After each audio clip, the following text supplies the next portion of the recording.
नमस्कार, आप देख रहे हैं दूरदर्शन किसान कार्यक्रम हेलो किसान में आप सभी का स्वागत है। मैं हूं मोनालिसा। जैसा कि आप सभी जानते हैं, हेलो किसान कार्यक्रम में हम हर दिन आपके लिए एक अलग विषय लेकर आते हैं, जिस पर हेलो किसान कार्यक्रम में हमारे विशेषज्ञ मेहमानों से हम विस्तार से चर्चा करते हैं। आज के विषय है प्रधानमंत्री किसान मानधन योजना और जायद सब्जियों और फसलों में कीट व रोग प्रबंधन।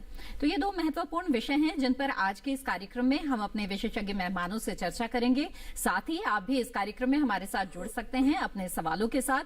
इसके लिए बस आपको हमारे टोल फ्री नंबर पे कॉल करना है। हमारे टोल फ्री नंबर है 1800-113060 और 1800-113061। ये टोल फ्री नंबर है, यानी कि मुफ्त में आप कॉल कर सकते हैं। बस इस बात का ध्यान रखिए कि जब भी बातचीत करें तो टीवी की आवाज बंद रखें और फोन लाइन के जरिए बातचीत करें, इससे रुकावट नहीं आती है। बहरहाल आगे बढ़ते हैं और हमारे खास मेहमानों से आपका परिचय करा देते हैं। हमारे साथ इस वक्त यहाँ पर मौजूद हैं डॉक्टर वाई.आर. मीणा, जो कि अपर आयुक्त है कृषि विस्तार, कृषि एवं किसान कल्याण मंत्रालय में। डॉक्टर मीणा, आपका बहुत बहुत स्वागत है। नमस्कार। इसके अलावा हमारे साथ डॉक्टर दीपक जैन भी यहाँ पर मौजूद हैं, जो कि विषय विशेषज्ञ हैं पौध संरक्षण के कृषि विज्ञान केंद्र उदयपुर राजस्थान से। डॉक्टर जैन, आपका भी स्वागत है।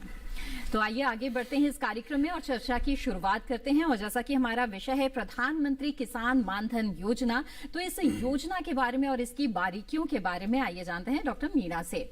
तो डॉक्टर मीणा, आपसे जानना चाहेंगे कि ये एक बहुत ही महत्वपूर्ण योजना है सरकार की और किसानों के लिए एक तरह की ये पेंशन योजना है। और भी बहुत सारी पेंशन योजनाएं चलाई जा रही है, लेकिन उससे ये किस तरह से भिन्न है और खास है, ये आपसे समझना चाहेंगे। बिल्कुल, आपने बहुत अच्छा सवाल किया। जैसा कि नाम से ही विदित होता है, प्रधानमंत्री किसान मानधन योजना, यानी ये योजना किसानों को समर्पित है जी। और एक खास उम्र के किसान इसके सदस्य बन सकते हैं, अपना रजिस्ट्रेशन करा सकते हैं, जिसमें 18 वर्ष की उम्र प्राप्त करने के बाद 40 वर्ष तक की अवधि में, मतलब 18 से 40 वर्ष के उम्र के जो किसान हैं वो इसके पात्र हो सकते हैं। और सीमांतर लघु किसान होने चाहिए, छोटे जो किसान होते हैं जिनके पास 2 हेक्टेयर से कम, 2 हेक्टेयर या उससे कम जमीन हो, उसके कागजात उनके नाम हो, तो वो इसके सदस्य बन सकते हैं। स्वैच्छिक है, पेंशन योजना है, स्वैच्छिक है, यानी वो अपनी इच्छा से इसको ले सकते हैं। और एक बार मान लो 18 वर्ष का कोई किसान इसमें रजिस्ट्रेशन कराता है, तो उसका जो कंट्रीब्यूशन है, खुद का जो पैसा जो वो देगा, वो होगा 55 रुपए 18 वर्ष की उम्र में। अगर मान लो कोई किसान 40 वर्ष की उम्र में इसका सदस्य बनता है, इसकी पात्रता ग्रहण करता है, तो उसके 200 रुपए प्रति माह उसमें कंट्रीब्यूशन होगा। लेकिन एक विशेष बात है कि जैसे किसान 18 वर्ष का 55 रुपए उसमें लगाएगा, तो 55 रुपया सरकार भी उसमें डालेगी। अच्छा। इसी तरीके से 40 वर्ष का किसान जिसको 200 रुपए कंट्रीब्यूशन देना है, उसमें 200 रुपए सरकार की तरफ से भी डालेंगे। तो कहने का मतलब 50% भुगतान सरकार किसान के जो पेंशन फंड है उसमें खर्च करती है। और 60 वर्ष की उम्र होने पर जो किसान इसका लाभ लेते हैं उनको पेंशन मिलना, यानी रिटायरमेंट उम्र 60 वर्ष मानी गई है, उस टाइम कम से कम 3000 रुपए प्रति माह किसान भाइयों को इसकी पेंशन चालू हो जाती है प्रति माह जी। तो बहुत ही अच्छी योजना है ये। और इस योजना के पात्र कौन से किसान हो सकते हैं, साथ ही अगर आप जुड़ना चाहे तो फिर आप किस तरह से जुड़ सकते हैं, इन तमाम विषयों के बारे में आगे हम चर्चा करेंगे। आइए उससे पहले नजर डाल लेते हैं एक रिपोर्ट पर।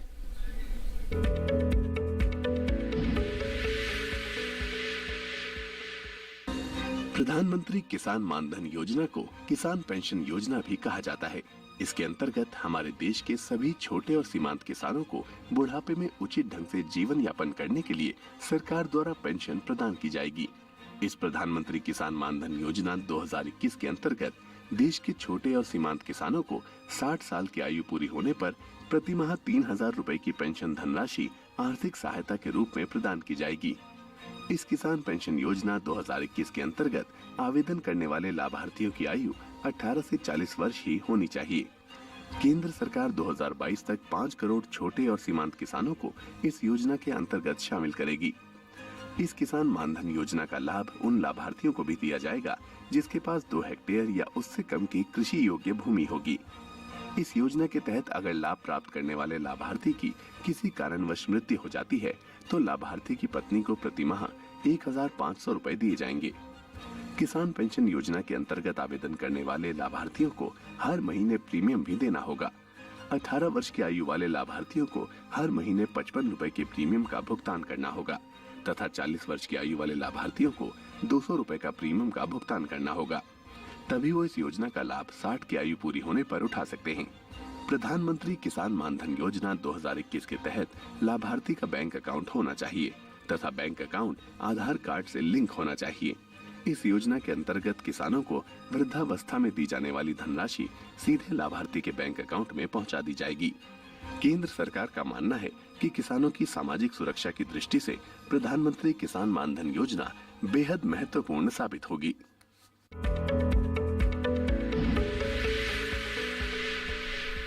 आइए इस रिपोर्ट के बाद बातचीत को आगे बढ़ाते हैं और हमारे अगले मेहमान का रुख करते हैं। तो डॉक्टर जैन, आपसे मैं जानना चाहूंगी कि आज हम जायद सब्जियों और फसलों की बात करने वाले हैं। तो ऐसे में बताइए कौन कौन सी फसलें हैं इस समय की जो प्रमुख फसलें हैं और किसान जायद के समय इन्हें लेते हैं, और इस समय खासतौर पर किस तरह के कृषि कार्यों की आवश्यकता होती है? जी, जायद में उगाई जाने वाली मुख्य फसलों की बात करें तो जायद मूंग है, जायद मूंगफली है, और अगर सब्जियों की बात करें तो भिंडी, गुआर, चौला, टमाटर, बैंगन, मिर्च और कद्दू वर्गीय सब्जियां, खासकर लौकी, तरोई, करेला, टिंडा, तरबूज, खरबूज, ये सब्जियां बोई जाती है। और अभी जहां तक बात करें कि अभी क्या क्या कृषि कार्य करने चाहिए, तो किसान अभी जैसे मूली है उसकी पूसा चेत की है, RRWT ये किस्म बो सकता है। और अभी किसानों को कटाई और छटाई, हार्वेस्टिंग और थ्रेशिंग का बिल्कुल उपयुक्त समय है। तो खासकर सरसों है, गेहूं है, चना है, मटर है, मसूर है, इन फसलों की कटाई करने का समय उपयुक्त समय है। तो किसानों को ये चाहिए कि जैसे सरसों है तो इसकी 75% फलियां सुनहरे पीले रंग की हो जाए तब उसकी कटाई करनी चाहिए, और कटाई भी सवेरे के समय करें ताकि उसे चटक ना सके।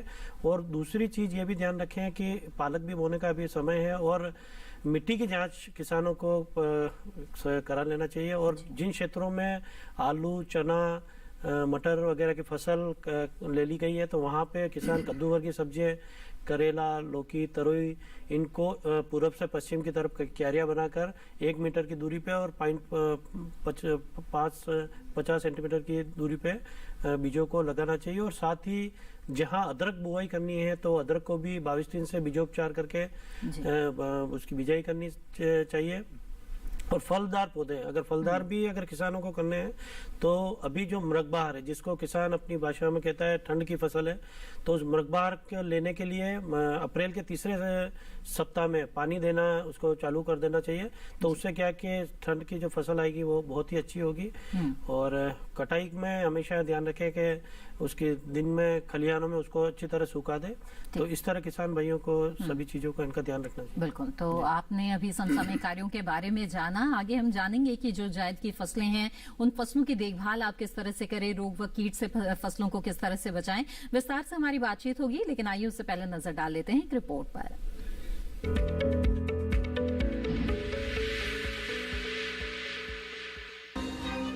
जायद फसलों की बुआई मार्च के अंत तक पूरी कर ली जाती है।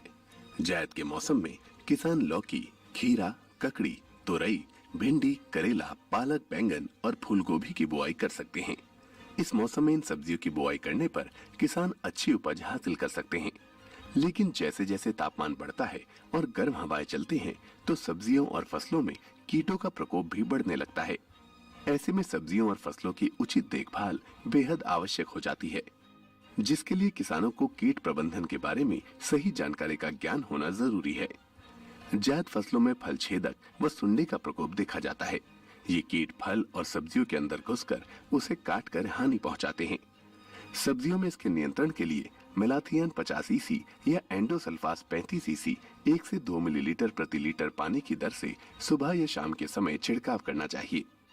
इस समय फसलों में प्रायः जेसिडस का भी प्रकोप देखा जाता है। ये छोटे छोटे हल्के हरे रंग के कीट होते हैं तथा पत्तियों का रस चूसकर उन्हें सुखा देते हैं व पत्तियां सूखकर झड़ जाती हैं। इसके नियंत्रण के लिए मेलाथियन 50 EC की 1 मिलीलीटर प्रति लीटर या डायमिथियोट 30 EC 2 मिलीलीटर प्रति लीटर या इमिडाक्लोरपेड 200 SL 0.3 मिलीलीटर प्रति लीटर पानी में घोल बनाकर छिड़काव करना चाहिए। मटमैले भूरे रंग के महीन कीट, जिन्हें चैप के नाम से जाना जाता है, अक्सर पत्तेदार सब्जियों में हानि पहुंचाते हैं। ये कीट पत्तियों का रस चूसकर फसल की वृद्धि एवं उत्पादन को प्रभावित करते हैं। इनके नियंत्रण के लिए इमिडाक्लोरपिड 200 SL 0.3 मिलीलीटर प्रति लीटर पानी में घोल बनाकर छिड़काव करना चाहिए।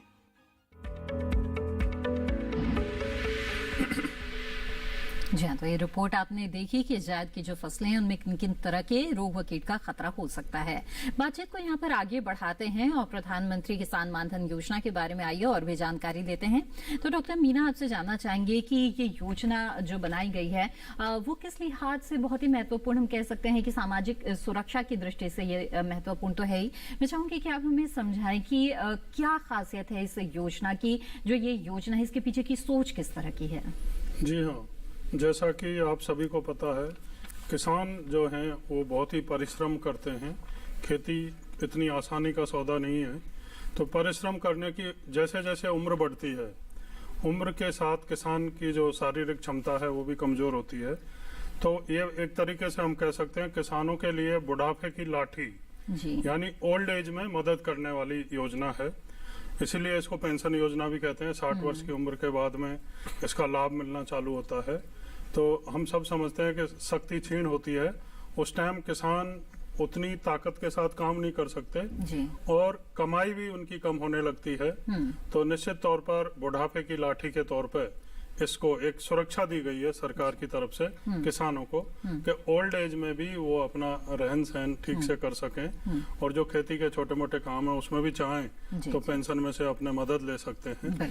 तो इसीलिए ओल्ड एज पेंशन इसका नाम रखा गया है। जी डॉक्टर मीणा, इस वक्त हमारे साथ एक कॉलर जुड़ गए हैं, उनसे हम पहले उनका सवाल ले लेते हैं, फिर बातचीत को आगे बढ़ाएंगे। आलोक दीक्षित जी इस वक्त मैनपुरी से हमारे साथ जुड़े हुए हैं। आलोक जी, स्वागत है आपका, पूछे अपना सवाल। जी आलोक जी, मेरी आवाज मिल रही है आपको? जी मैडम, मैंने किसान पेंशन योजना अपनी कराई थी। ठीक है। तो उसमें मैं बैंक बदलना चाहता हूँ, क्या बैंक बदल सकता हूँ?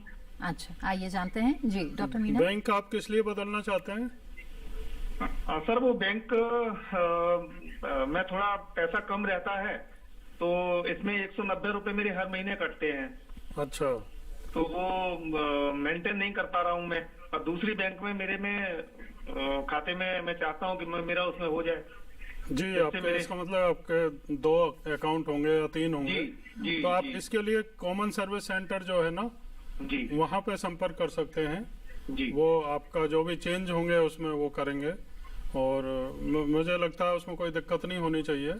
लेकिन क्योंकि ये वेरिफिकेशन का मामला रहता है, आपके सभी डॉक्यूमेंट्स जो पेंशन योजना से संबंधित हैं उनमें संशोधन करना होगा, तो आप कॉमन सर्विस सेंटर में इसके लिए संपर्क कर सकते हैं। जी धन्यवाद सर। जी आलोक जी, उम्मीद है आपके सवाल का जवाब मिल गया होगा। तो डॉक्टर मीणा बताएं कि क्या इस पेंशन योजना का लाभ उठाने के लिए बैंक अकाउंट होना अनिवार्य है, जरूरी है? जी बिल्कुल, बहुत ही आवश्यक है। और खासकर यही डॉक्यूमेंट किसान भाइयों को चाहिए। एक तो जमीन के कागजात, बैंक अकाउंट यानी उसकी पासबुक हो, और एक आधार कार्ड। ये ले जा करके कोई भी सर्विस सेंटर जो है, कॉमन सर्विस सेंटर, वहां पर जाके संपर्क कर सकते हैं। 30 रुपए एक रजिस्ट्रेशन के सर्विस सेंटर वाले चार्ज करते हैं, लेकिन वो किसान को नहीं देना होता, वो सरकार की तरफ से उस राशि का भुगतान किया जाता है। तो किसानों को रजिस्ट्रेशन की जो सेवा है ये मुफ्त है। इसके अलावा ऑनलाइन भी रजिस्ट्रेशन कर सकते हैं किसान भाई। आजकल बच्चे बहुत स्मार्ट हैं घरों में, किसान भी अगर नेट नहीं चला पाते तो बच्चे मोबाइल पर ही इंटरनेट चला करके अपना रजिस्ट्रेशन कर सकते हैं और पेंशन स्कीम में क्या उनका स्टेटस है वो भी पता कर सकते हैं। तो कहीं ज्यादा दूर जाने की जरूरत नहीं है। और किसान भाई फिर भी मान लो बच्चा भी नहीं है कोई चलाने वाला, तो कॉमन सर्विस सेंटर सभी जगह हैं आजकल गाँव में, वहाँ जा करके संपर्क करें और अपने डॉक्यूमेंट्स लेके जाएं। तो जो भी वो मदद उनसे चाहेंगे, चाहे रजिस्ट्रेशन कराने की बात हो या कोई और इंक्वायरी उनको करनी हो, तो उसका संतोषजनक उनको जवाब मिलेगा। बिल्कुल, आइए आगे बढ़ते हैं। इस वक्त हमारे साथ एक कॉलर जुड़ गए हैं, उनका सवाल लेते हैं। मिश्रीलाल मेहता जी इस वक्त रदिया बिहार से हमारे साथ हैं। जी नमस्कार, स्वागत है आपका, बताइए क्या जानना चाहते हैं? हेलो जी। हाँ, वही मानधन योजना से जुड़ना चाह रहे हैं। ठीक है जी, कोई खास सवाल? तो वही खेती के बारे में थोड़ा। ठीक है, मानधन योजना से जुड़ना चाहते हैं तो कैसे जुड़े इस योजना से? जी डॉक्टर मीना। जैसा कि मैंने बताया, इस योजना के लिए जो पात्र किसान हैं, एक तो आपकी उम्र 18 से 40 साल के बीच में होनी चाहिए, तभी आप इसके सदस्य बन सकते हैं। आपकी जो जमीन है, जमीनात जिसमें आप खेती करते हैं, 2 हेक्टेयर या उससे कम होनी चाहिए। आपका बैंक में अकाउंट, आधार कार्ड और बैंक की पासबुक, ये 3-4 चीजें होनी चाहिए। कोई दिक्कत नहीं है, आप किसी भी कॉमन सर्विस सेंटर में जाकर के और इसमें अपना रजिस्ट्रेशन करा सकते हैं। और जैसा कि मैंने बताया, अगर 18 साल उम्र है तो आपको 55 रुपए प्रति माह भुगतान करना होगा, उतना ही सरकार मिलाएगी। और मान लो किसी किसान की उम्र 40 साल है तो उनको 200 रुपए प्रति माह देना होगा। और ये जो भुगतान करते हैं हम अपना प्रीमियम का, इसको आप क्वार्टरली कर सकते हैं, 4 मंथली कर सकते हैं और हाफ ईयरली, उस तरीके से आपकी इच्छा है और भुगतान उस तरीके से किया जा सकता है। जी मिश्र लाल जी, उम्मीद है आपके सवाल का जवाब मिल गया होगा। आगे बढ़ते हैं और डॉक्टर जैन आपसे जानना चाहेंगे कि जायद के कुछ फसलों में हम देखते हैं कि कई बार फूल झड़ने की समस्या आ जाती है, या कई बार फल छोटे रह जाते हैं, या फिर छोटे आकार में ही गिर भी जाते हैं। तो क्या वजह होती है इनकी और किस तरह से बचाव कर सकते हैं किसान? जी, जायद में मुख्य रूप से कद्दू वर्गीय सब्जियों में लौकी, टिंडा, करेला वगैरह में सबसे ज्यादा समस्या आती है, फूल गिर जाते हैं। इसका मेन कारण ये है कि एक तो नर और मादा फूलों में विरोधाभास होता है, मतलब जितने नर फूल ज्यादा आते हैं तो मादा उस रेशो में नहीं आता है, तो उसके कारण परागण नहीं होता, और परागण नहीं होता है तो फिर फल अगर बनता भी है तो वो जड़ जाता है। दूसरा, कैल्शियम तत्व की कमी से एक बीमारी होती है जिसको ब्लोसम एंड रोड कहते हैं, शीर्ष गलन रोग कहते हैं, इसकी वजह से होता है। और एक सबसे बड़ा कारण है फल मक्खी, फ्रूट फ्लाई जिसको कहते हैं, वो बहुत ही ज्यादा इसमें नुकसान करती है, उसके कारण होता है। इसके अलावा नाइट्रोजन की मात्रा को आप इम्बेलेंस, बहुत ज्यादा अगर नाइट्रोजन देते हैं उसकी वजह से भी फल गिर जाते हैं। फूल खिलते हैं उस वक्त अगर आप पानी देते हैं तो उस वजह से भी फूल गिर जाते हैं। और एक फ्रूट रोट करके एक बीमारी है, उस वजह से भी फूल गिर जाते हैं। तो इसके लिए जो फल मक्खी है, फल मक्खी से हमें निजात पाने के लिए जरूर ध्यान रखें कि फल मक्खी के बारे में मैं आपको बताना चाहूंगा कि फल मक्खी जैसे अभी मार्च अप्रैल में आर्द्रता बढ़ती है और आप देखेंगे लौकी तरोई का फल थोड़ा सा निकलता है, उसके बाद किनारों पे जाके वो खत्म हो जाता है या जड़ जाता है। तो इसका कारण वो फल मक्खी जो होती है वो क्या कि मार्च अप्रैल में जैसे ही तापक्रम बढ़ता है और वो अपने अंडे जो होते हैं, अपने अंडा जो होती है वो फल के ऊपर जो उधर का पिछला भाग उसको दसाकर कम से कम 8 से 10 अंडे दे देती है। ठीक। और उसके बाद वो फल अंदर रह जाते हैं और कम से कम 4 से 7 सप्ताह वो अंदर लटें बन जाती है, मैगट बन जाते हैं, वो अंदर ही अंदर उसको खाते हैं और उसके बाद प्यूपा बन जाता है। अब किसान क्या होता है कि किसान उसको जब कीड़ा तो अंदर चला गया फिर दवाइयों का प्रयोग करता है, क्योंकि जबकि लट तो या मैगट जो है वो उसके अंदर चला गया, तो उससे क्या होता है जब वो छिड़काव करता है तो दूसरे जो लाभदायी कीट है जैसे मधुमक्खी है, तो इसके कारण परागण नहीं होता है और वो जो मैगट जो होता है वो 4 से 7 सप्ताह के बाद वापस निकल के जमीन में निकलकर प्यूपा अवस्था में निकलकर फिर वापस वो फ्लाई बन जाती है। और ये क्या होता है कि पूरे साल भर नुकसान करती है और नवंबर से फरवरी तक ये बड़ी डोरमेंसी या सुसुप्त अवस्था में रहती है। इसके नुकसान की वजह यह भी है कि फल मक्खी से नुकसान ज्यादा इस कारण भी होता है कि ये अप्रैल से लेके जून तक तो आम के अंदर रहती है, जुलाई से लेके सितंबर तक ये अमरूद के अंदर रहती है और उसके बाद बसंत ऋतु में बेर के अंदर रहती है, कार्पोमिया वेसुवियाना के नाम से जिसको जाना जाता है। उसके बाद जो कद्दू वर्गीय फसलों में बात करें तो ये जुलाई अगस्त में ककड़ी, लौकी, तरोई इसमें रहती है और सितंबर अक्टूबर में ये गिलकी वगैरह में इसमें रहती है और कद्दू में रहती है। तो इस तरह ये बहुत ज्यादा नुकसान करती है और फिर क्या करती है कि जब फल एक बार गिर जाता है तो फिर उसके बाद समस्या रहती है। तो इसके लिए आप किसान भाई एक फल मक्खी एक ट्रैप तैयार कर सकते हैं। इस तरह की आप 1 लीटर की बोतल ले लें। इस बोतल में आप देखें कि 10 इंच के आसपास एक गर्म ये इसका तार ले लें एल्यूमिनियम का। इस तार को आप इसके अंदर छेद करके एक ल्यूर आता है, कैप्सूल आता है। अच्छा। इस कैप्सूल को एक्चुअली ये कैप्सूल प्लाईवुड होता है। किसान इसको घर पे भी तैयार कर सकता है। इसको तैयार करने के लिए 6:4:2 में इथाइल अल्कोहल, मिथाइल यूजिनॉल और मेलाथियान, इसको अगर लेके या तो प्लाईवुड का ये ले ले या फिर रस्सी जो होती है, सूती रस्सी होती है, इसको उस घोल में डाल दें और फिर छोटे छोटे टुकड़े करके फॉइल पेपर में कर दें। उससे पहले इस बोतल में 1 इंच के या 3 इंच छोड़ के 1-1 इंच के खिड़की बना लें और वो जो ल्यूर बनाया है, अपने जो कैप्सूल बनाया है, वो इसके सामने इस तरह लटका देवे। तो जितनी भी फ्लाई है नीचे पानी भर देंगे तो जितनी भी फ्लाई है आप देखेंगे कि जितनी भी नर मक्खियां है वो इसके अंदर आकर्षित हो जाएगी और आपके फल गिरना, फूल गिरना ये सभी रुक जाएगा। बिल्कुल।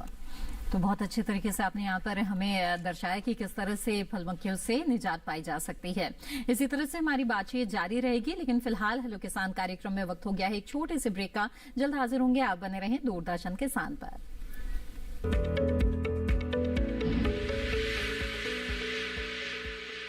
अरे भाई सुना नहीं क्या, केसीसी ने किसानों का जिंदगी बदल दिया है। देश के छोटे किसान 1,60,000 रुपये तक का कर्ज बिना किसी गारंटी को ले पाएंगे। ब्याज खोरों से भी पीछा छुटा। मैं तो जैविक खेती का पूरा सामान मंगा लिया, केसीसी का भी कोई दबाव नहीं है। ब्याज चुकाने के लिए पूरा 1 साल मिलता है। समय पर भुगतान करने पर केवल 4% के सालाना ब्याज पे लोन मिल गया मुझे। अपना आधार कार्ड, लेटेस्ट फोटो और जमीन के कागजात लेके अप्लाई करो बस। और नामांकन भरने के लिए जेब भी ढीली नहीं करनी पड़ी।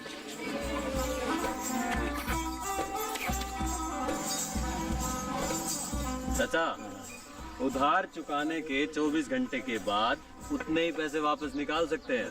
केसीसी ने किसानों की जिंदगी वाकई बदल दी है। तो आप भी किसान क्रेडिट कार्ड अपनाएं और सहजता से ऋण पाएं।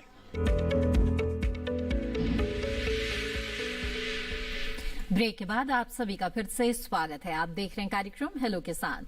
आज इस कार्यक्रम में हम प्रधानमंत्री किसान मानधन योजना के बारे में चर्चा कर रहे हैं। इसके साथ ही ये जानने की कोशिश कर रहे हैं कि जो जायद फसलें हैं उनकी देखभाल किस तरह से करें। अगर इन विषयों के बारे में आप जानकारी हासिल करना चाहते हैं, विशेषज्ञ मेहमान से कोई सुझाव लेना चाहते हैं, तो आप हमारे टोल फ्री नंबर पर कॉल कर सकते हैं और सवाल पूछ सकते हैं। इस वक्त हमारे साथ एक कॉलर जुड़े हुए हैं, आइए उनसे बात करते हैं और जानते हैं उनका सवाल। जी नमस्कार, स्वागत है आपका। कृपया अपना नाम बताएं। हेलो। चलिए, इस वक्त हमारे साथ संतूराम जी जुड़ गए हैं बालोद छत्तीसगढ़ से। संतूराम जी, स्वागत है आपका। बताइए क्या जानना चाहते हैं। हेलो संतूराम जी, मेरी आवाज मिल रही है आपको? हेलो।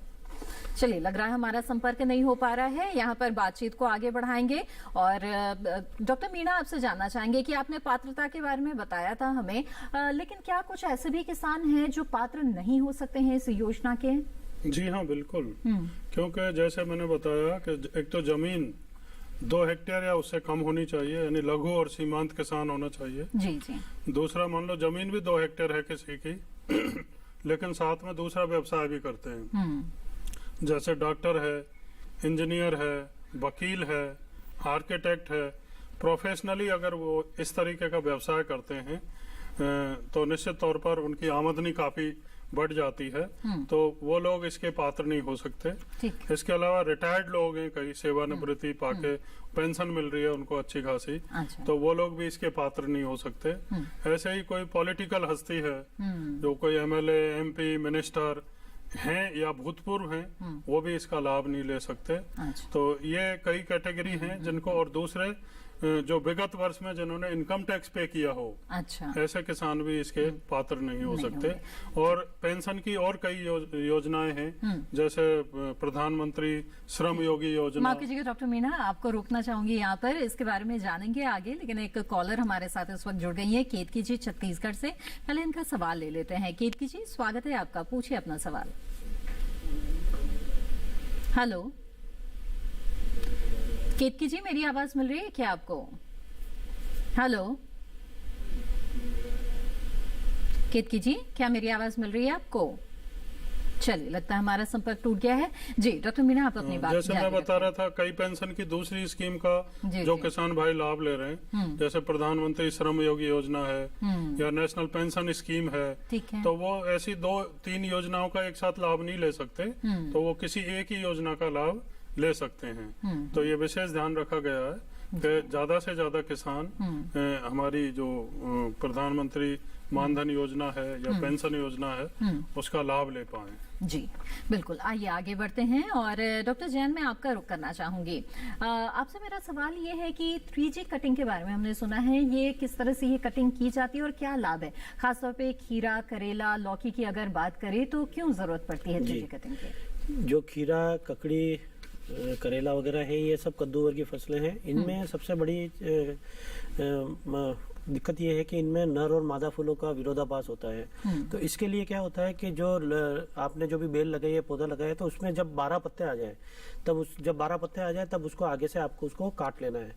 काट लेने के बाद ये जरूर ध्यान रखें, जो शुरू के 5 पत्ते हैं उस 5 पत्ते पे साइड ब्रांच किसी को भी नहीं निकलने दें। मतलब जो आपकी पहली ब्रांच निकल रही है वो फर्स्ट जनरेशन होती है, उस पे जो भी फूल आएंगे वो सभी नर फूल होंगे। तो फिर जो बाकी के 7 पत्ते बचे हुए, 5 पत्ते छोड़ने के बाद शुरू के 5 पत्तों पे कोई हमें साइड ब्रांच नहीं लेनी, और जो 7 आगे के पत्ते हैं उस पे जो 2 ब्रांच आप लेने, 2 शाखाएं लेंगे, तो उन दोनों शाखाओं को हम सेकंड जनरेशन कहेंगे। उस पे जो फूल आएंगे वो 3:1 में, मतलब 3 फूल मादा नर होंगे और 1 फूल मादा होगा। लेकिन उसको भी फिर आपको 12 पत्ते होने के बाद आपको उसको आगे से काट देना है। उससे फिर हमें जो ब्रांच निकल रही है उसको हमें 12 पत्ते पे नहीं काटना, पर उससे जो ब्रांच निकलेगी उस पे सभी उस पे मादा फूल आएंगे। तो जब मादा फूल जब ज्यादा आएंगे तो उससे पोलिनेशन ज्यादा होगा, और जब पोलिनेशन ज्यादा होगा या परागण होगा, इसके 3G कटिंग लेने के पीछे हमारा मकसद यही है कि जो नर और मादा फूलों में विरोधाभास होता है तो उसके कारण परागण नहीं हो पाता है, तो इससे आप हैंड पोलिनेशन भी कर सकते हैं। और दूसरा, जब मादा फूल ज्यादा आएंगे और नर फूल का सामंजस्य रहेगा तो उसमें पैदावार में भी वृद्धि होगी। और अगर और ज्यादा अगर पैदावार लेना चाहते हैं तो अगली जो तीसरी डाली है उससे भी अगर डाल लेंगे तो उस पे हर डाली पे, जिसको 4G है, 4थी जनरेशन जो होगी, उस पे हर डाली पे 2 फल लगेंगे, चाहे वो लौकी के ले लो, करेला के ले लो या तुरई के ले लो। तो ये 3G कटिंग के पीछे मेन मकसद यही होता है कि ज्यादा से ज्यादा पैदावार लें। ये टमाटर, बैंगन, इनमें भी बिल्कुल। डॉक्टर जैन, माफ कीजिएगा, यहाँ पर हमारे साथ एक कॉलर जुड़ गए हैं, उनका सवाल यहाँ पर लेते हैं। नंद स्वरूप मिश्रा जी इस वक्त बाराबंकी उत्तर प्रदेश से हमारे साथ जुड़ गए हैं। नंद स्वरूप जी, स्वागत है आपका, पूछिए अपना सवाल। हाँ, नमस्ते मैडम। मैं जानना ये चाहता हूँ कि जो प्रधानमंत्री किसान मानधन योजना है, तो जैसे पति पत्नी दोनों के नाम जमीन है तो दोनों का लाभ ले सकते हैं। कितनी उम्र होनी चाहिए अगर उनको प्रधानमंत्री सम्मान निधि मिले तो उसके वजह से तो इसमें कोई बाधा नहीं आएगी? अच्छा, ठीक है जी। नहीं, बिल्कुल पति पत्नी दोनों लाभ ले सकते हैं। उम्र का जहाँ तक सवाल है, मैंने बताया 18 से 40 वर्ष के बीच में उम्र होनी चाहिए। और प्रधानमंत्री किसान सम्मान निधि का फायदा ले रहे हैं, उससे इसमें कोई अड़चन नहीं होगी। बल्कि आप चाहें तो इसकी रजिस्ट्रेशन कराने के टाइम ही आप ये दर्ज करा दें तो आपका प्रधानमंत्री सम्मान निधि का जो पैसा मिलता है, आपकी इसकी किस्त का भुगतान भी उससे होता रहेगा ऑटोमेटिकली। तो कोई दिक्कत नहीं है, आप दोनों पति पत्नी लाभ ले सकते हैं। बिल्कुल। तो पति पत्नी दोनों के नाम से अगर जमीन है डॉक्टर मीना, तो और दोनों ही अगर इस योजना का लाभ लेना चाहते हैं तो दोनों को अलग अलग प्रीमियम भरना होगा? जी बिल्कुल, अलग अलग प्रीमियम भरना होगा, अलग अलग लाभ मिलेगा दोनों को। बिल्कुल। और ये भी जानना चाहते हैं कि जो प्रीमियम भुगतान किया जाता है वो किस तरीके से इसमें किया जाता है? आपने बताया कि ये अलग अलग समय में भी किया जा सकता है, उसकी क्या प्रक्रिया होती है? वो जब हम रजिस्ट्रेशन कराते हैं उसी टाइम ऑप्शन ले सकते हैं। अच्छा। कि आप 3 महीने में उसको भरेंगे या 4 महीने में या साल में 2 बार। अच्छा। या कई किसान अगर चाहते हैं मंथली बेसिस पे ही भरना है तो मंथली बेसिस पे भी, ये किसान की चॉइस पे निर्भर करता है। जैसे चाहेंगे उसी हिसाब से उनकी किस्तें बन जाएंगी। और चाहे तो क्या इसे बदलवा भी सकते हैं वो आगे? जी, बदलवा सकते हैं आगे चल के। जी जी बिल्कुल। चलिए आगे बढ़ते हैं। और आप 3G कटिंग के बारे में डॉक्टर जैन हमें बता रहे थे, मैं चाहूंगी कि इसके बारे में और विस्तार से हमें बताएं। जी, 3G कटिंग मेन मकसद यही होता है ज्यादा से ज्यादा फूल आवे। एक चीज किसान और कर सकते हैं कि जब 2 से 3 पत्तियां, 2 से 4 पत्तियां आवे, उस वक्त आप अगर के रसायन को भी छाट सकते हैं, जिसमें सितंबर अक्टूबर के महीने में आप हाइड्रोजाइड प्लस 235 टीबा ट्राई आयोडो बेंजोइक एसिड, इसका भी आपको 5 से 50 ppm 50 मिलीग्राम पर लीटर के हिसाब से इसका छिड़काव करें। और ये ध्यान रखें कि जब 3G कटिंग आप कर रहे हैं उसमें ये जरूर ध्यान रखें कि जो 3rd जनरेशन है उसमें आपको आगे उसको कट नहीं लगाना, वरना क्या होगा कि नर और मादा फूलों में सामंजस्य नहीं रहेगा। और एक चीज ध्यान रखें कि जब अगर इस तरह की समस्या आती है, फूल गिर रहे हैं, तो आप हैंड पोलिनेशन भी कर सकते हैं। उसमें जब फूल जब खिलता है, लौकी, तरोई, करेला में फूल गिरता है, तो एक ब्रश लेके आप उसको जो भी नर जो फूल होता है उसका फूल लेके, जो मादा है एक फूल को आपको उसको पत्तियां साइड से हटा दें और उसके ब्रश की सहायता से उसको पोलिनेशन कर देंगे, तो आप देखेंगे जो फल जो है, चाहे लौकी में है, तरोई में है, एक साइज के फल आएंगे और ज्यादा से ज्यादा इसकी पैदावार होगी। जी बिल्कुल। आइए आगे बढ़ते हैं और डॉक्टर मीणा आपसे जानना चाहेंगे कि जो किसान मानधन योजना है कब से शुरू की गई है और इसके स्वैच्छिक बनाए जाने के पीछे क्या कोई खास वजह है? ये अप्रैल 2019 से चालू की है और स्वैच्छिक इसलिए कि कोई चीज सरकार थोपना नहीं चाहती। अगर किसान भाइयों को वास्तव में मददगार लगती है योजना, उनको इसका लाभ अच्छा लगता है तो वे स्वेच्छा से इसके पात्र बन सकते हैं। तो इसलिए क्योंकि कोई भी योजना किसान के सामने परोस दी गई है, अगर उसको पसंद है तो वो उसको लेते हैं। बहुत सारे किसान इसका लाभ ले रहे हैं और मुझे नहीं लगता इसमें किसी भी तरह की कहीं कोई दिक्कत वाली बात है। प्रीमियम भी बहुत वाजिब रखा है, सरकार भी बराबर से कंट्रीब्यूशन दे रही है और 60 वर्ष जो 60 साल की उम्र है उसके बाद 3,000 रुपए भी अगर मिलते हैं हर महीने तो एक बड़े मददगार होते हैं। तो उसी को ध्यान में रखे कि ओल्ड एज में, बुढ़ापे में किसान भाइयों को कम से कम आराम की जिंदगी जीने के लिए कम से कम अपना जो गुजर बसर है वो अच्छे से कर पाए, इसीलिए। जी आइए आगे बढ़ते हैं और डॉक्टर जैन, मैं अब जानना चाहूंगी आपसे कि जो किसान मिर्च की खेती करते हैं उनके सामने कई बार समस्या आती है कि जिसमें देखते हैं कि वो पत्तियां मुड़ने लगी है। तो ये किस तरह की बीमारी है, इसका क्या असर होता है, फसलों को कितना नुकसान हो सकता है और इससे कैसे बचे, ये जानेंगे आपसे। लेकिन इस बीच हमारे साथ एक कॉलर जुड़ गए हैं, पहले उनका सवाल यहाँ पर शामिल कर लेते हैं। जी नमस्कार, स्वागत है आपका, कृपया अपना नाम बताएं। सर नारायण साहू। जी नारायण जी बताएं, क्या जानना चाहते हैं?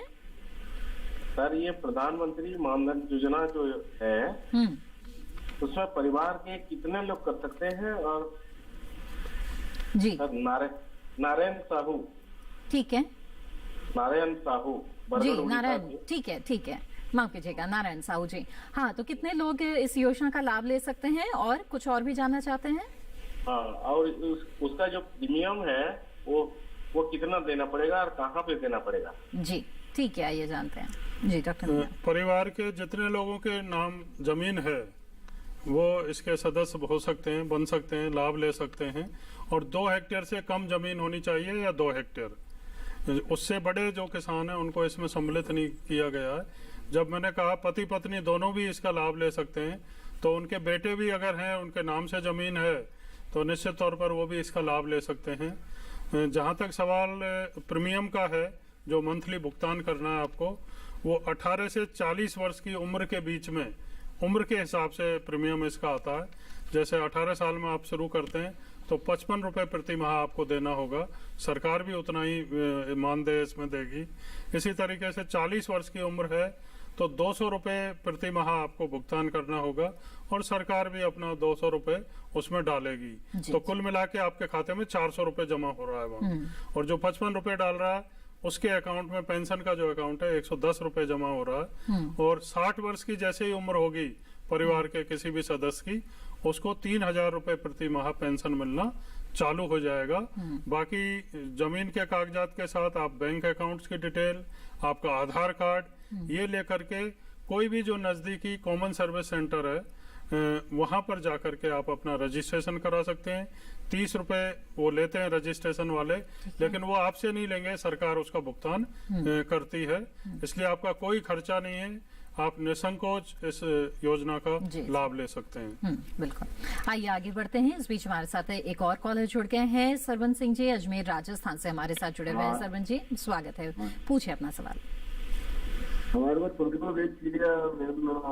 करना चाहते हैं, कैसे बोले जाते हैं? श्रवण जी आपकी आवाज हमें साफ साफ नहीं मिल पा रही है, कृपया अपना सवाल फिर से दोहरा दीजिए।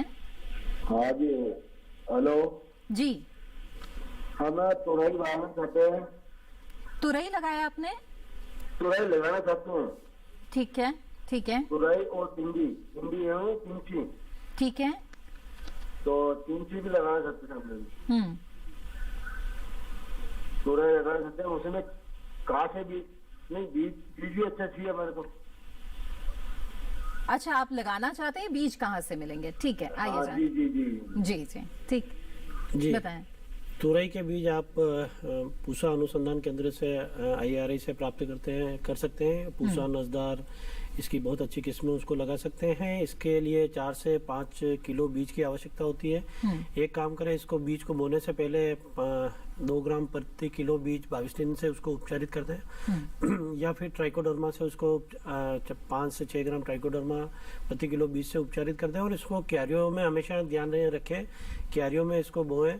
क्यारी एक पौधे से पौधे की दूरी 50 सेंटीमीटर और क्यारी से क्यारी की दूरी लगभग 1 से 1.5 मीटर के आसपास इसको रखें। और जो क्यारियां बनाएं ये जरूर ध्यान रखें, पूर्व से पश्चिम की तरफ उसको रखेंगे तो उससे क्या होगा कि जो सूर्य का तापमान पूरा मिलेगा। और अब जैसे कि गर्मी बढ़ रही है तो कोशिश ये करें कि उसमें आप उसको बेल को जमीन के नीचे रखें, वरना गर्मियों से फूल झड़ सकते हैं। तो इस चीज का आप जरूर ध्यान रखें। और भिंडी की कौन सी किस्में लगा सकते हैं और इसके लिए बीज कहाँ से लेना चाहिए?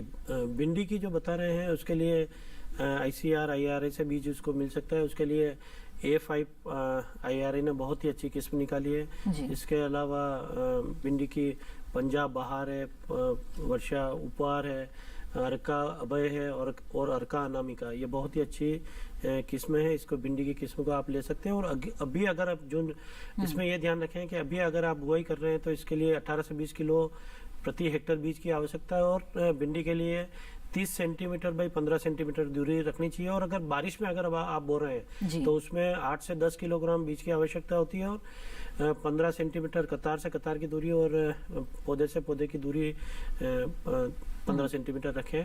और ये जरूर ध्यान रखें कि बीजों को अगर आप बो रहे हैं तो उसको बीजा अमृत से उसको उपचार करके बोएं। और बीजा अमृत का तरीका यह है कि आप अगर 100 किलो बीज अगर आप काम में ले रहे हैं तो इसके लिए आपको 20 लीटर पानी लेना है। और उस 20 लीटर पानी के अलावा आपको 5 किलो गोबर, 5 किलो गाय का पेशाब लेना और इसमें 50 ग्राम चूना लेना है। चूना इसलिए लिया जाता है कि चूना एक जो गाय का पेशाब होता है उसमें अम्लता होती है, तो इसके लिए उसको लिया जाता है। और आपको बीज को जो है आपको 24 घंटे उसके अंदर रखना है और उसके बाद 48 घंटे के अंदर इसकी बुआई कर देंगे तो बीजामृत करने से बहुत सारी चीजें बीमारियां नहीं होती। जी, बीमारियां नहीं होती है, बचाव पहले ही आप कर लेते हैं इस तरीके से। तो श्रवण जी, मुझे उम्मीद है कि इन सुझाव पर जरूर आप अमल करेंगे। बहुत ही विस्तार से आपको तुरई और भिंडी की अच्छी किस्म और खेती के बारे में जानकारी यहाँ मिल गई है। इसी के साथ कार्यक्रम हेलो किसान में वक्त हो गया है एक और छोटे से ब्रेक का। जल्द हाजिर होंगे, आप बने रहें दूरदर्शन किसान पर।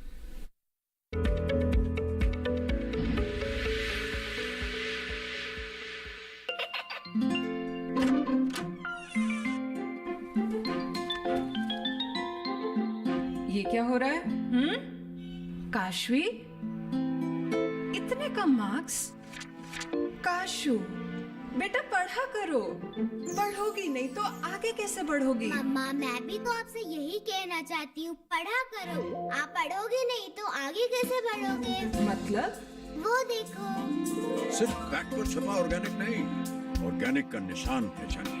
PGS ऑर्गेनिक का ये लोगो उन किसानों की पहचान है जो आज भी परंपरागत विधि से रसायन मुक्त खेती कर आपके लिए शुद्ध फसल उपजा रहे हैं।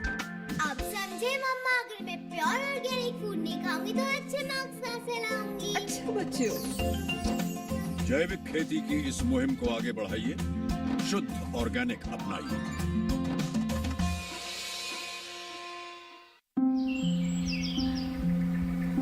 अरे क्या कर रहा है?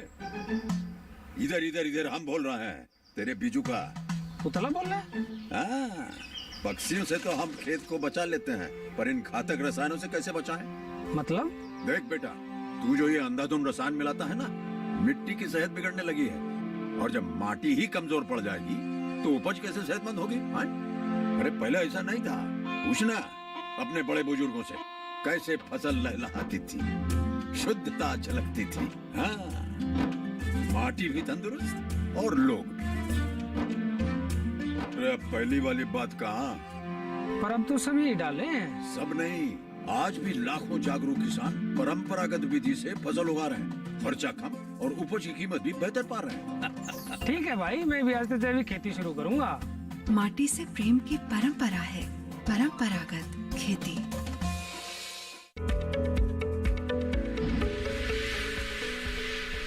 ब्रेक के बाद आप सभी का फिर से स्वागत है। आप देख रहे हैं कार्यक्रम हेलो किसान। इस कार्यक्रम में इस वक्त हमारे साथ एक कॉलर जुड़ गए हैं। आइए उनका सवाल यहाँ पर लेते हैं। संदीप जी इस वक्त लखनऊ उत्तर प्रदेश से हमारे साथ जुड़े हुए हैं। संदीप जी स्वागत है आपका, पूछिए अपना सवाल। नमस्कार जी नमस्कार। मैं संदीप लखनऊ से। मेरा सवाल यह है जिनके पास जमीन बिल्कुल भी नहीं है, अच्छा, उनको किसान मानधन योजना के तहत कैसे लाभ मिलेगा, ये थोड़ा सा हमें बता दीजिए आप प्लीज। जी आइए जानते हैं। तो डॉक्टर मीना, क्या ऐसे लोग लाभ ले सकते हैं इस योजना का जिनके पास बिल्कुल भी जमीन नहीं है? नहीं, इस योजना का लाभ नहीं ले सकते क्योंकि जो जमीन से जुड़े हुए हैं, जिनके पास जमीन है, उन्हीं को किसान माना गया है। बाकी ऐसे लोग जिनके पास जमीन नहीं है, वो प्रधानमंत्री श्रम योगी योजना है, मिनिस्ट्री ऑफ लेबर उसको चलाती है, नेशनल पेंशन स्कीम है, कई सारी ऐसी ही योजनाएं हैं, उनका लाभ ले सकते हैं। लेकिन इस योजना में किसान तभी माना जाता है जब उनके पास जमीन हो, तभी वो उसका लाभ ले सकते हैं। जी बिल्कुल। तो संदीप जी, मुझे उम्मीद है आपके सवाल का जवाब मिल गया होगा। बातचीत को यहाँ पर आगे बढ़ाते हैं। और डॉक्टर जैन, जैसे कि ब्रेक पे जाने से पहले हमारा सवाल था कि जो लीफ कर्ल यानी कि मरोड़िया जो बीमारी आती है, वो फसलों को किस तरह से प्रभावित करती है और कैसे बचाव करें? जी, लीफ कर्ल या मरोड़िया रोग के बारे में मैं आपको संक्षिप्त से बताना चाहूंगा कि यह एक वायरस जनित बीमारी है जो कि जेमिनी वायरस से होती है, और इसको फैलाने में मुख्य रूप से सफेद मच्छर, जिसको व्हाइट फ्लाई कहा जाता है, और थ्रिप्स, ये इस बीमारी को वेक्टर का काम करते हैं या बीमारी को संचारण का काम करते हैं। साथ ही जब खेत में ज्यादा नमी होगी, तापमान, फूल आने के समय तापमान ज्यादा होगा या अधिक नाइट्रोजन दे रहे हैं, तो ये बीमारी विकराल रूप ले लेगी। सबसे बड़ी बात है कि माफ कीजिएगा डॉक्टर जैन, यहाँ पर आपको रुकना पड़ेगा। इस बीमारी की रोकथाम के बारे में आपसे जानेंगे, लेकिन इस वक्त हमारे साथ एक कॉलर हैं। केतकी जी छत्तीसगढ़ से इस वक्त हमारे साथ जुड़ गई हैं। केतकी जी स्वागत है आपका, पूछिए अपना सवाल। हेलो जी। हाँ, मेरा सवाल ये है कि जो गांव के महिला या जो बुजुर्ग हैं, तो इस योजना के बारे में नहीं जानते, तो मैं उनको जाकर या कोई भी जाकर बताना चाहती, उसके लिए अलग ट्रेनिंग लेना पड़ेगा या जाकर बता? केतकी जी, आपकी आवाज हमें साफ साफ नहीं मिल पाई है, कृपया एक बार फिर से अपना सवाल दोहरा दें। केतकी जी। हाँ मैम, जो गांव के लोग हैं जी, उनको किसी भी योजना के बारे में ज्यादा जागरूक नहीं है, तो उसके लिए वो खुद जाकर हम लोग प्रयास करेंगे, तो इसके लिए क्या कुछ ट्रेनिंग वगैरह लेना पड़ेगा? जी ठीक है, आइए जानते हैं तो किस तरह से किसानों को जागरूक किया जा रहा है योजनाओं को लेकर, और जानना चाहते हैं कि प्रशिक्षण भी इसके लिए किसी तरह का जो है उपलब्ध है कि नहीं। योजनाओं की जानकारी के लिए 2-3 तरीके हैं। वैसे तो हम लोग जैसे अभी बातचीत कर रहे हैं दूरदर्शन में, उसी तरीके से रेडियो पे भी चर्चा होती है, समाचार पत्रों के माध्यम से भी प्रचार प्रसार किया जाता है, छोटे मोटे कृषि मेले, कॉन्फ्रेंस, ये सब होते हैं। लेकिन आप गांव के स्तर पर अगर कोई जानकारी लेनी है, एक तो तरीका है किसान कॉल सेंटर, हमारा टोल फ्री नंबर है, पूरे देश के लिए कॉमन है, 1800-180-1551। उस पर आप फोन कर सकते हैं सुबह 6 बजे से रात को 10 बजे तक, और टोल फ्री है, आपका एक पैसा नहीं लगेगा। कोई भी जानकारी आप योजनाओं से संबंधित हासिल कर सकते हैं, फसलों में कोई समस्या है उसकी भी जानकारी ले सकते हैं। दूसरा तरीका है, हर ग्रामीण जिले में कृषि विज्ञान केंद्र खोले हुए हैं। कृषि विज्ञान केंद्र किसानों की पाठशाला है एक तरीके से, वहाँ पर संपूर्ण जानकारी दी जाती है, योजनाओं के बारे में भी विशेषज्ञ चर्चा करते हैं, जो उस क्षेत्र की फसल हैं उनमें क्या समस्या है और कैसे बेहतर कर सकते हैं, उसकी भी जानकारी वहाँ पर दी जाती है। और कॉमन सर्विस सेंटर की जैसे हम बात कर रहे हैं, आजकल उनको भी योजनाओं से जोड़ा गया है, तो वहाँ पर जाकर के भी किसान भाई चर्चा कर सकते हैं, वो किन किन योजनाओं का लाभ ले सकते हैं, कैसे ले सकते हैं। और हमारे कृषि अधिकारी या कृषि के जो पर्यवेक्षक हैं, सुपरवाइजर, वो भी ग्रामीण और ब्लॉक स्तर पर होते हैं, उनसे भी संपर्क कर सकते हैं। यानी थोड़ा जागरूक रहने की जरूरत है। और ये जो फोन है हमारे आजकल, इनमें सारी जो इन्फॉर्मेशन है, जो सूचना है भरी हुई है। हमारे बच्चे आजकल बहुत स्मार्ट हैं, छोटी क्लास में पढ़ते हुए भी जो चाहे वो जानकारी एक क्लिक के साथ निकाल के अपने बड़ों से, अपने जो भी किसान खेती कर रहे हैं उनसे वो चीजें शेयर कर सकते हैं, उनको समझा सकते हैं। बाकी प्रशिक्षण लेना चाहें तो निश्चित तौर पर राज्य सरकार का कृषि विभाग, बागवानी विभाग, पशुपालन, कृषि विज्ञान केंद्र के लोग ये सालों साल वही प्रशिक्षण और उस सब में बिजी रहते हैं, तो जानकारी आसानी से मिल सकती है। थोड़ी सी जागरूकता हो, थोड़ी रुचि हो तो आप किसी भी योजना का लाभ ले सकते हैं। बिल्कुल। आइए आगे बढ़ते हैं। अगले कॉलर हमारे साथ अवधेश कुमार जी उत्तर प्रदेश से इस वक्त फोन लाइन पर जुड़े हुए हैं। अवधेश जी, स्वागत है आपका, पूछिए अपना सवाल। हेलो जी। अभी हाँ, हेलो। टीवी की आवाज बंद कर दीजिए। टीवी की आवाज अगर रहेगी तो आप बातचीत में रुकावट आएगी। बंद कर दीजिए टीवी की आवाज। जी अवधेश जी, फोन लाइन के जरिए बातचीत करें, अपना सवाल पूछिए। हम साहब ये जानना चाहते हैं कि हमने 2000 रुपये देता है, ऑनलाइन कराया था, 1 साल हो गए हमको साहब, कोई किस्त नहीं मिली। 2000 जी 2000 रुपए आपने प्रीमियम भरा है, आपका कहना है? नहीं, हमने ऑनलाइन कराया था, जो 2000 रुपए मिलता है किसान के लिए। अच्छा, किसान सम्मान निधि की बात कर रहे हैं? हाँ जी। हमको 7 साल हो गए, हमारे मिला नहीं, और लोग को मिल रहा है। ठीक है। हम ये जानना चाहते हैं क्या हमें जो कागज लगाया है, क्या उसमें कमी है या कोई और बात है? ठीक है अवधेश जी, आज के कार्यक्रम में वैसे तो हम किसान मानधन योजना के बारे में चर्चा कर रहे हैं, आप सम्मान निधि के बारे में जानना चाहते हैं, तो एक संक्षिप्त सा जवाब डॉक्टर मीणा से ले लेते हैं कि अगर नहीं मिल रही है किस्त तो कहाँ संपर्क कर सकते हैं? 2 तरीके हैं। एक तो आपके कॉमन सर्विस सेंटर जिसकी मैं चर्चा कर रहा हूँ, वहाँ पर आपके पास जो कागजात हैं या जो भी सूचना है उसको लेकर के जाएं, वो चेक करके आपको पूरा स्टेटस बता देंगे किस लिए आपको पैसा नहीं मिल रहा है जी। और दूसरा है, नोडल ऑफिसर भी राज्यों में नियुक्त किए गए हैं। इसके अलावा एक फार्मर पोर्टल भी बनाया गया है, उस पर जाकर के भी फार्मर कॉर्नर है, वहां पर आप जानकारी ले सकते हैं इसकी। जी तो अवधेश जी, मुझे उम्मीद है कि इस सुझाव पर अमल करेंगे और संपर्क करेंगे तो आपको जो उचित जवाब है वो जरूर मिल जाएगा। बहरहाल इसी के साथ यहाँ पर कार्यक्रम में वक्त हो गया है एक और छोटे से ब्रेक का। हम जल्द हाजिर होंगे, आप बने रहें दूरदर्शन किसान पर।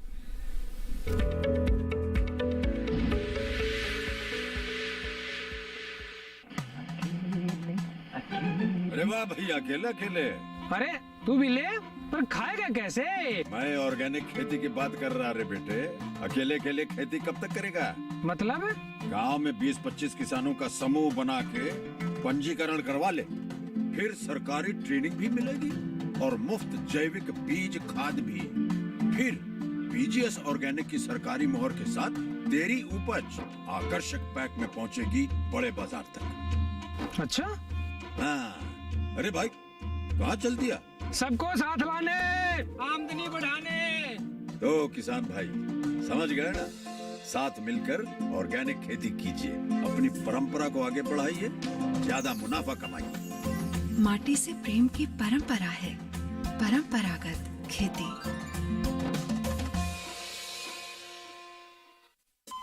अरे सुन तो।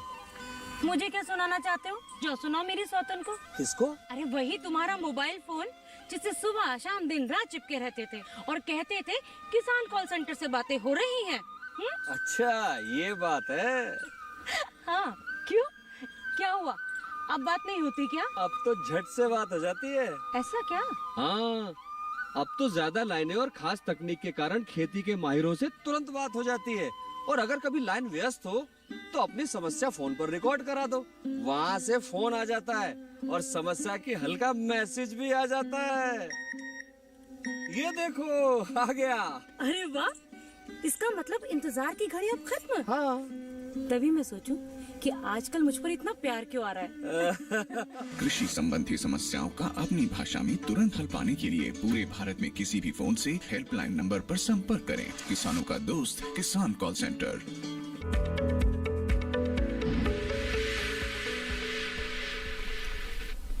ब्रेक के बाद आप सभी का फिर से स्वागत है। आप देख रहे हैं कार्यक्रम हेलो किसान। आज इस कार्यक्रम में हम प्रधानमंत्री किसान मानधन योजना के बारे में और जायद फसलों की देखभाल के बारे में बातचीत कर रहे हैं। आप भी अगर कोई जानकारी हासिल करना चाहते हैं तो इस कार्यक्रम के दौरान हमें कॉल कर सकते हैं। इस वक्त एक कॉलर हमारे साथ जुड़ गए हैं, उनका सवाल यहाँ पर लेते हैं। यशवंत जैन जी इस वक्त हमारे साथ फोन लाइन पर जुड़ गए हैं। यशवंत जी स्वागत है आपका, आप पूछिए अपना सवाल। हाँ नमस्कार साहब। जी नमस्कार। मेरा ये कहना है कि मध्य प्रदेश में किसानों की वृद्धावस्था, जो किसानों को देने के लिए वृद्धावस्था पेंशन देने के लिए है, तो उसकी उम्र क्या 100 साल है क्या? वृद्धावस्था पेंशन के लिए 60 साल 90 साल के किसानों को क्या इस योजना का लाभ नहीं दिया जाता क्या मध्य प्रदेश? अच्छा ठीक है, आइए जान लेते हैं डॉक्टर मीना। मध्य प्रदेश की कोई अगर अलग योजना चल रही होगी तो उसकी मुझे नहीं जानकारी, लेकिन इस योजना में 60 साल की उम्र से लाभ मिलना चालू होता है, जब जीवन पर्यंत मिलता है, मतलब जब तक किसान जिंदा है। कई बार किसान मान लो पेंशन योजना का मेंबर बन गया, लेकिन बीच में कभी कभार ऐसी दुर्घटनावश मान लो देहांत हो गया, तो उन किसान की पत्नी को अच्छा ये अधिकार होता है कि उस योजना को वो कंटिन्यू मतलब कंट्रीब्यूशन देके आगे चलाए और उसका लाभ ले। और किसान को जैसे पेंशन मिलना चालू हो गया, उसके बाद में मान लो उनका जल्दी देहांत हो जाता है, तो उनकी पत्नी को आधी पेंशन यानी 3000 की जगह 1500 रुपए महीने उसको मिलते हैं जब तक वो जिंदा रहती है। अच्छा ठीक, आइए आगे बढ़ते हैं। और डॉक्टर जैन आपसे जानना चाहूंगी, जैसे कि मरोड़िया के बारे में हम बात कर रहे थे, तो रोकथाम की जो है तरीके क्या है, कैसे बचाव कर सकते हैं? जी रोकथाम का ये है कि आप जहां मिर्ची लगा रहे हैं ये ध्यान रखें कि ज्वार जहां पहले आपने बोई हुई है वहां पे ज्वार जहां बो रखी है वहां मिर्ची न लगाएं। मिर्ची के साथ में कोई भी कद्दू वर्गीय फसलें नहीं लगानी चाहिए, भिंडी भी इसके साथ नहीं लगानी चाहिए, तंबाकू भी इसके साथ नहीं लगाना चाहिए। और जैसा कि मैंने बताया कि ये एक वायरस जनित बीमारी है जो कि सफ़ेद मच्छर और थ्रिप्स के द्वारा फैलती है। तो इसके लिए जहां आप मिर्ची लगा रहे हैं उसके चारों तरफ या जिसको बॉर्डर क्रॉप में के रूप में आप ज्वार या मक्का उसको लगा सकते हैं। और जब इसकी मिर्ची की आप बुआई कर रहे हैं तो ये जरूर ध्यान रखें कि येलो ट्रैप जो पीले पास है उनको जरूर लगाएं, और 40 गेज की जो नायलॉन की जो मैश होती है उसको लगाएं, तो ये क्या कि बीमारी आगे से आगे नहीं फैलेगी। इस चीज़ का जरूर ध्यान रखें कि मैंने बताया कि जो सफ़ेद मच्छर जो होते हैं वो इसकी पहचान यही कि पहले पत्तियों को चितकबरापन कर देंगे, और जो थ्रिप्स होगी उसमें पत्तियां जो है वो दोने जैसी होने लगेगी। तो जो एग्जैक्ट कारण है उसका आप स्प्रे करें। और तीसरा बाद वाली अवस्था में जो माइट्स होते हैं वो उस पत्तियों को नीचे की तरफ दोनों की तरफ करते हैं, तो उसके लिए हमें स्पाइनोटोरम को हमें छिड़काव करना है। और देसी तरीका यह है कि जो छाछ होती है उसको आप 10 लीटर छाछ के अंदर एक तांबे का तार डाल दें या तांबे का बर्तन ले लें, 5-7 दिन उसको पड़ी रहने दें, और उसके बाद 15 लीटर पानी के अंदर 500 ml मिला के उसको छिड़काव करें।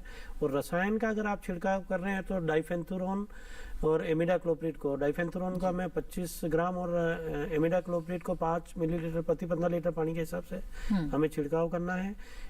जी इसके अलावा मिलीबग से फसलों को बचाने के लिए किसान क्या उपाय अपना सकते हैं डॉक्टर जैन? जी मिलीबग का आप देखेंगे संक्षिप्त में उसका जीवन चक्र का मैं बता देता हूँ कि जो मिलीबग में जो होती है वो मादा सबसे ज्यादा नुकसान पहुंचाती है और नर इसका नुकसान नहीं पहुंचा। मिलीबग के बारे में यह है कि कोई भी कीटनाशक इसके लिए प्रभावी इसलिए नहीं होता है कि 2-4 चीजें इसमें कॉमन होती है। एक तो इसके जो मादा होती है उसके शरीर के ऊपर वो वैक्स जो होता है ना मोम जैसा एक कवर बना देती है। जब वो कवर बना देती है तो उसके ऊपर कोई कीटनाशी प्रभावित नहीं करता है। दूसरा एक इसमें सबसे बड़ी बात है कि इसमें वैज्ञानिक भाषा में बात करें तो पार्थेनोजेनेसिस पाया जाता है, मतलब जो मादा होती है वो स्वतः अंडे देती है, तो इसलिए भी इसको कंट्रोल करना बड़ा मुश्किल हो रहा है। और तीसरा जो अंडे देती है वो एक पाउच के अंदर देती है, तो अभी अप्रैल के महीने में आप देखेंगे जो मादा जो होती है वो जमीन से नीचे उतर कर पाउच के अंदर 300 से 500 अंडे देती है।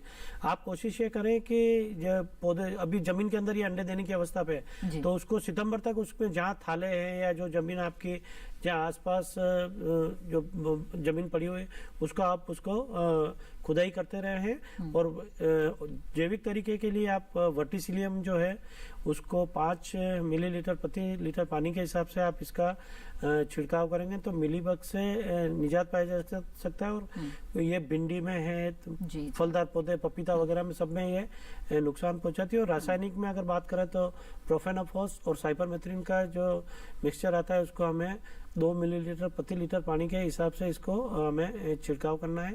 और ये जरूर ध्यान रखें कि जब मादा जो होती है नवंबर दिसंबर तक ये अंडे इसके डोरमेंसी में पड़े रहते हैं और जनवरी में फिर ये जनवरी से मार्च के पीरियड में ये ऊपर चढ़ती है। तो कोशिश ये करें कि जो फलदार पौधे हैं गुड़हल पे भी ये सबसे ज्यादा रहती है, तो जो फलदार पौधे हैं उस पौधे पे एक जो एल्काथिन की शीट आती है उसको 400 गेज की शीट आती है, उसको 1 फीट के आसपास उसको ऊपर बांध देंगे और उसके ऊपर ग्रीस लगा देंगे तो ये ऊपर नहीं चढ़ पाएगी। तो इस तरह आप उसका रोकथाम किया जा सकता है। बिल्कुल डॉक्टर मीणा, चलते चलते बहुत ही संक्षेप में आपसे जानना चाहेंगे कि इस पेंशन योजना से किसान किस तरह से जुड़े, क्या सुझाव आप उन्हें देना चाहेंगे?